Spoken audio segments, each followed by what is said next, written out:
Hey, what's going on, everyone? Just want to do a quick unboxing of the Creality SL1 curing machine I just got. Don't see many of these videos on this little machine on YouTube right now, but it did come packaged with paper and inside this box.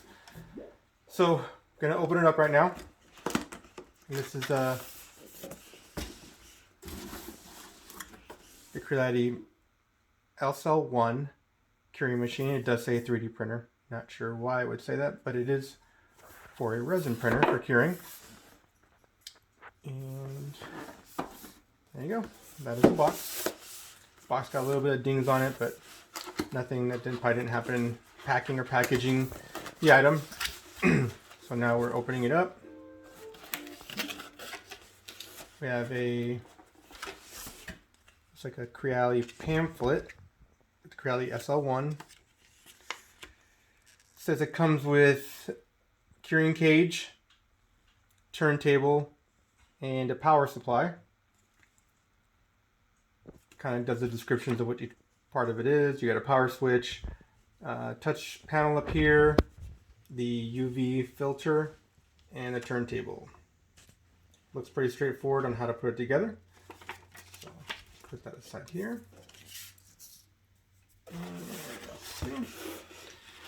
Comes with styrofoam.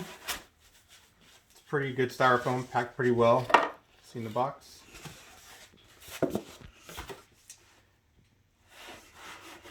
And it's in there pretty good, so pulling it out. Alright, this looks like the top part, which would be the curing cage. It's got the buttons and panels right on top. Got a start, a reset, and then 2-minute, 4-minute, and 6-minute timer. It's got the Creality branding, power switch toggle on the back. Let's see what else it has, and power connector right on top. It's kind of weird, but whatever. It's on top. Probably prefer it on the bottom, but it'd be a little difficult when you have all the electronics on top to put the power adapter on the bottom. And let's take a look at the inside.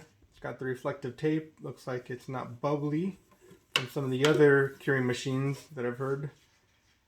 It's got a row of LEDs. Looks like it has about 1, 2, 3, 4, 5, 6 on each side with 2 on the top. And it's made of plastic, not steel. So, it looks like we have what looks to be the turntable top. And the turntable's there on the bottom. This is probably the adapter. And like again, it came packed pretty well. This foam's pretty thick. Creality did a good job of packing it. And power adapter looks pretty standard. And it is 12 volt, 2 amp. And pull out the turntable. It's also packed. Oh, this one's stuck in there. It didn't come out. So it's actually stuck in the styrofoam. Kind of tells you that it's been packed pretty well.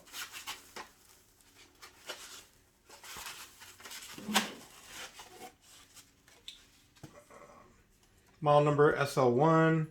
Rated power 15 watts. And the wavelength's 405 nanometers. So there you go. Put the turntable on top. And let's put all this stuff aside here. I'm going to go ahead and put Zelda, which I printed earlier, not with a few days ago. I'm going to go ahead and just prop her on there and see what happens.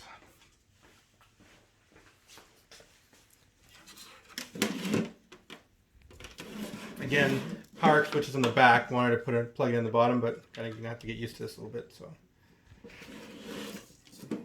looks like that's about as far as it goes in.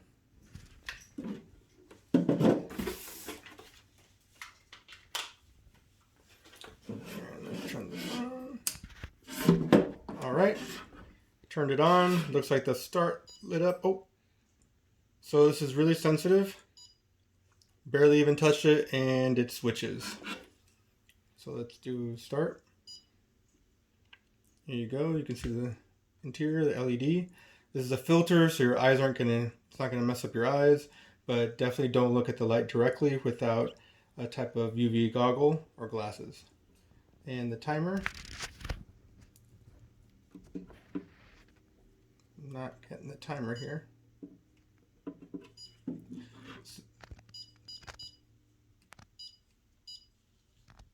So let me see something. So if it's started already, you can't switch the timer.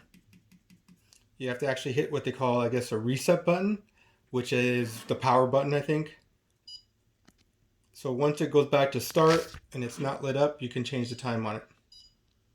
And you hit start. So I have it set for 6 minutes, which I won't leave it in there that long.